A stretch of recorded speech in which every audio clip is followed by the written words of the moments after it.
CD20 stud welder.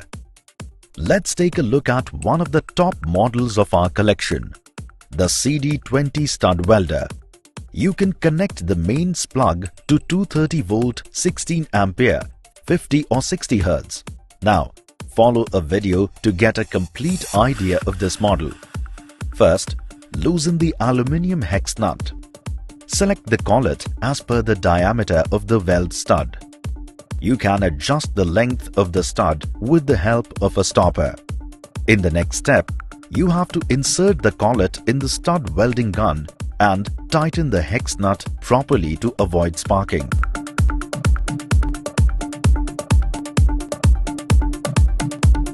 Now, you have to connect the gun to the machine. You can always rely on us because the experts of Akshay Fasteners have years of experience and integrate modern technology into their work.